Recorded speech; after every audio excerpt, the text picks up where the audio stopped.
प्रहलाद का आत्मचिंतन करते हुए परमात्मा का साक्षात्कार और उनकी स्तुति। श्री भगवान ने कहा, दैत्यकुल शिरोमणि प्रहलाद, तुम तो गुणों के आकर हो, अतः जन्म मरण रूपी दुख की निवृत्ति के लिए तुम पुनः अपना अभीष्ट वर मांग लो। प्रहलाद बोले, भगवान, आप समस्त प्राणियों के अंतःकरण में विराजमान होकर उनके इच्छानुसार फल प्रदान करने वाले हैं। अतः विभो, आप जिस वस्तु को सबसे श्रेष्ठ समझते हो वही मुझे देने की कृपा कीजिए। श्री भगवान ने कहा, निष्पाप प्रहलाद, जब तक तुम्हें ब्रह्मत्व की प्राप्ति ना हो जाए तब तक तुम संपूर्ण संशयों की पूर्णतया शांति तथा सच्चिदानंद घन परब्रह्म परमात्मा की प्राप्ति रूप फल के लिए विचार परायण बने रहो। श्री वशिष्ठ जी कहते हैं, रघुनंदन, दैत्यराज प्रहलाद से ऐसा कहकर भगवान विष्णु अंतर्धान हो गए। उन विष्णु देव के अंतर्हित हो जाने पर प्रहलाद ने पूजा के अंत में मणि रत्नों से सुशोभित पुष्पांजलि समर्पित की। उस समय उनका चित्त अत्यंत प्रसन्न था। वे एक श्रेष्ठ आसन पर पद्मासन लगाकर बैठ गए और स्तोत्र पाठ करते समय अपने हृदय में यूं विचार करने लगे कि आवागमन रूपी संसार का निवारण करने वाले भगवान ने मुझे ऐसा उपदेश दिया है कि तुम विवेक विचार संयुक्त हो जाओ। अतः अब मैं अपने अंतःकरण में आत्म विचार करने में तत्पर होता हूँ। वृक्ष, तृण और पर्वतों से युक्त यह जगत तो मैं हूं नहीं, क्योंकि जो वह है और अत्यंत जड़ है वह मैं कैसे हो सकता हूँ। अचेतन शरीर भी मैं नहीं हूँ, क्योंकि यह असत होता हुआ भी प्रकट जड़ होने के कारण बोलने में असमर्थ प्राणवायुओं द्वारा अपने संचरण काल में ही प्रचालित और अल्प काल में ही विनष्ट होने वाला है। मैं तो केवल वह शुद्ध चेतन ही हूँ जो ममता ही मनन रूप मन के व्यापार से शून्य, शांत, पांचों इंद्रियों के भ्रमों से रहित और माया के संबंध से हीन है। ये जो सबका प्रकाशक, बाहर भीतर सर्वत्र व्याप्त, अखंड, निर्मल और सत्ता मात्र है, वे जड़ दृश्य रहित शुद्ध चिन्मय आत्म स्वरूप ही मैं हूँ। ये आत्मा जो सर्वव्यापक और विकल्प रहित चिन्मय बोध स्वरूप है, वे मैं ही हूँ। ये आत्मा ही जगत की स्थिति में निरंतर अनुभव में आने वाले समस्त पदार्थों का आदि कारण है, परंतु इस आत्मा का कोई कारण नहीं है। ये घटपट आदि आकार वाले सैकड़ों सांसारिक पदार्थ विशाल दर्पण रूप इस चिन्मय शुद्ध आत्मा में प्रतिबिंबित होते हैं। इसी आत्मा से सारे पदार्थों का पदार्थत्व उत्पन्न होता है। यह अकेला मैं जो आदि और अंत से रहित तथा सर्वव्यापक हूँ, संपूर्ण चराचर प्राणियों के अंदर आत्म स्वरूप से स्थित हूँ। मेरा ये सांवला स्वरूप जो शंख, चक्र और गदा धारण करने वाला तथा संपूर्ण सौभाग्यों की चरम सीमा है, इस जगत का पालन करता है।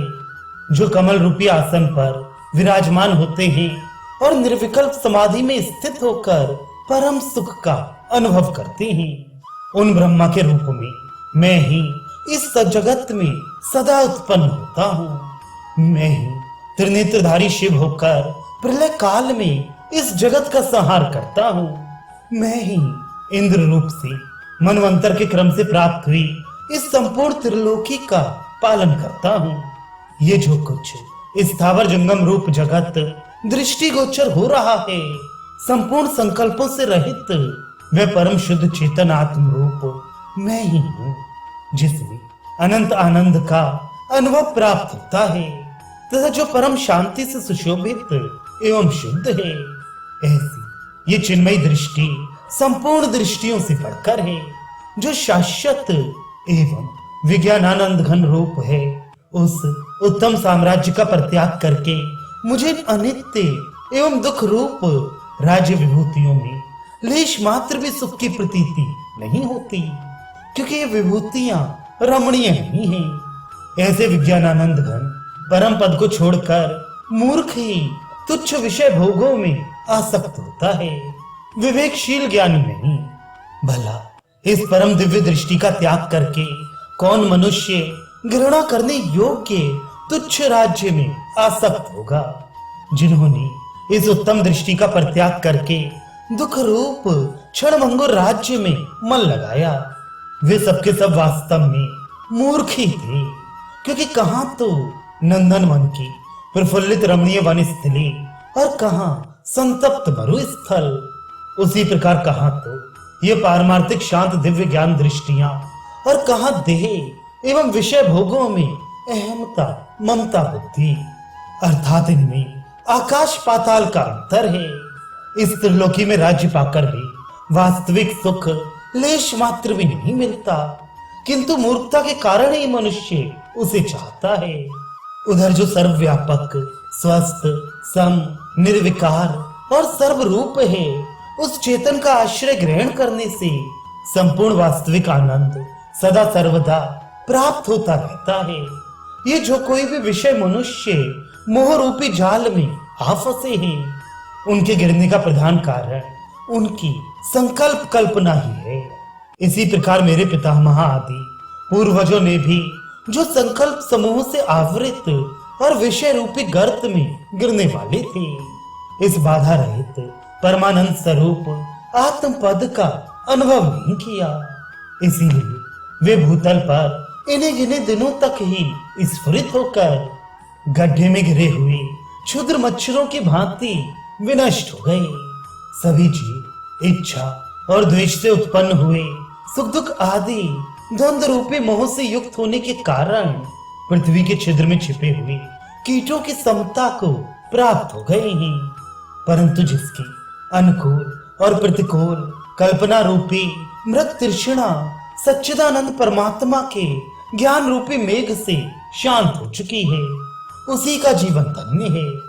ओम ही जिस सच्चिदानंद ब्रह्म का सर्वोत्तम नाम है और जो समस्त विकारों से सर्वथा रहित है, वह परमात्मा ही भूतल के समस्त पदार्थों के रूप में विराजमान है। ज्योति स्वरूप वह परमात्मा ही सूर्य आदि के अंदर स्थित होकर अपनी सत्ता स्फूर्ति से उन्हें प्रकाशित करता है।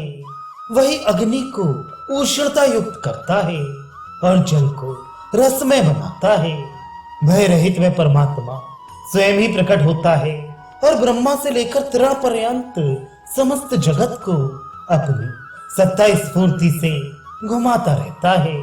वह स्थानों से भी बढ़कर नित्य अचल और आकाश से भी बढ़कर नित्य निर्लेप है। इसी का सदा अन्वेषण स्तवन और ध्यान करना चाहिए। समस्त प्राणियों के शरीरों के अंदर उनके हृदय कमल में स्थित ये परमात्मा अत्यंत सुलभ है, क्योंकि हृदय की थोड़ी सी भी सच्ची पुकार से ये तत्क्षण सम्मुख प्रकट हो जाता है। ये परमात्म देव सभी शरीरों में उसी प्रकार व्याप्त है जैसे पुष्पों में सुगंध, तिल कणों में तेल और रसयुक्त पदार्थों में माधुर्य। परंतु हृदय में विद्यमान रहने पर भी ये चेतन विवेक विचार के अभाव के कारण जाना नहीं जा सकता। विचारणा के द्वारा ही उस परमेश्वर का ज्ञान होता है। उसे भली भांति जान लेने पर प्रियजन के समागम की तरह परमानंद की प्राप्ति होती है। अतिशय आनंद प्रदान करने वाले परमात्मा रूपी उस परम प्रेमी बंधु का दर्शन होने पर ऐसी ऐसी बुद्धियां उत्पन्न होती हैं जिनके प्रभाव से साधक का परमात्मा से कभी वियोग नहीं होता। उसके सांसारिक स्नेह के समस्त बंधन टूट जाते हैं।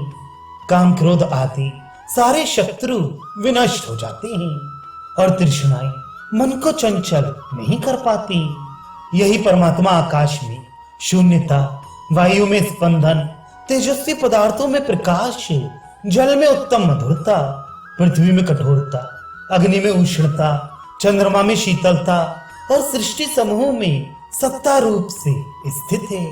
अज्ञान रूपी शत्रु ने मेरे विवेक धन का अपहरण करके उसका सर्वनाश कर डाला था और वह इतने काल तक मुझे कष्ट देता रहा, परंतु इस समय स्वतः उत्पन्न हुई सर्वोत्तम विष्णु कृपा से मुझे परम तत्व का ज्ञान हो गया है, जिससे मैंने उस अज्ञान का परित्याग कर दिया है। इस समय मैंने उस परम ज्ञान रूपी मंत्र के बल से इस अहंकार पिशाच को शरीर रूपी वृक्ष के खोखले से बाहर निकाल दिया है, जिससे मेरा ये शरीर रूपी महान वृक्ष अहंकार रूपी वृक्ष से रहित होकर परम पवित्र हो गया है और प्रफुल्लित वृक्ष के समान सुशोभित हो रहा है। विवेक रूपी धनराशि के प्राप्ति के कारण जब मेरे दुराशा रूपी दोष सर्वथा नष्ट हो गए, तब मेरी अज्ञान रूपी दरिद्रता भी पूर्णतया शांत हो गई। अतः मैं परमेश्वर के रूप में स्थित हूँ। भगवान की कृपा से मुझे संपूर्ण ज्ञातव्य वस्तुओं का ज्ञान प्राप्त हो गया है और मैंने देखने योग्य सभी दृष्टियों को देख लिया है। इस समय मुझे वह वस्तु प्राप्त हो गई है जिसके पा लेने पर कुछ भी पाना अवशिष्ट नहीं रह जाता। सौभाग्य की बात है कि मैं उसी ऊंची एवं विस्तृत पारमार्थिक भूमि को प्राप्त हो गया हूँ जिसमें अनर्थों का नामो निशान नहीं है। विषय रूपी सर्पों का अत्यंत अभाव हो गया है। अज्ञान रूपी कोहरा सर्वथा नष्ट हो गया है। आशा रूपी मृत तृष्णा शांत हो चुकी है, जिसकी सारी दिशाएं रजोगुण रूपी धूल से रहित हो गई हैं और जिसमें शांति रूपी शीतल छाया वाला वृक्ष लहलहा रहा है। भगवान विष्णु की स्तुति, प्रणाम और प्रार्थना करने से तथा शम एवं यम के नियमों के पालन से मुझे इन सच्चिदानंद घन परमात्मा की प्राप्ति हुई है और उन्हीं की कृपा से मैंने परमात्मा को स्पष्ट रूप से देखा और समझा भी है। वे अविनाशी एवं अहंकार रहित विज्ञान घन परमात्मा भगवान विष्णु की कृपावश चिरकाल से मेरी स्मृति में सुदृढ़ रूप से स्थित हो गया है, जिससे मेरा मोह पूर्णतया शांत हो गया है। अहंकार रूपी राक्षस नष्ट हो गया है और मैं दुराशा रूपी पिशाचिनी से मुक्त हो गया हूँ। अतः अब मेरा संताप मिट गया है। सबसे बड़े हर्ष की बात तो ये है कि मेरी बहुत सी दुर्वासनाएं जो दुराशाओं तथा दीर्घ काल से दुष्ट देह आदि में आत्म तत्व के अभिमान से मलिन एवं भय रूपी सर्पों के लिए हितकारिणी थी, भगवान के ध्यान से विनष्ट हो गई है। मैंने सच्चिदानंद घन परमात्मा का साक्षात्कार कर लिया है और उन्हें भली भांति जान भी लिया है। मुझे उनका यथार्थ अनुभव भी हो गया है, इसलिए उनका नित्य संयोग मुझे प्राप्त है। अब मेरा मन, जिसके विषय भोग, संकल्प, विकल्प और इच्छाएं पूर्णतया नष्ट हो गई हैं, जो अहंकार से सर्वथा मुक्त हैं, जिनमें आसक्ति और विषय भोगों की उत्कंठा लेश मात्र भी नहीं रह गई है और जो बाहर भीतर की चेष्टाओं से रहित हो गया है, संसार से उपराम होकर परमात्मा में लीन हो गया है। यूं समस्त पदों से उत्कृष्ट आनंद रूप परमात्मा चिरकाल से मेरी स्मृति में स्थित हुए हैं। भगवान, बड़े सौभाग्य से आप मुझे उपलब्ध हुए हैं, अतः आप परमात्मा के लिए मेरा नमस्कार है।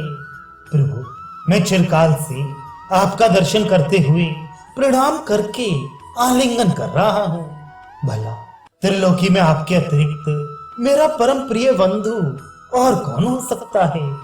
विश्व को उत्पन्न करने वाले विभो, आपने अपनी सत्ता स्फूर्ति से संपूर्ण विश्व को परिपूर्ण कर रखा है।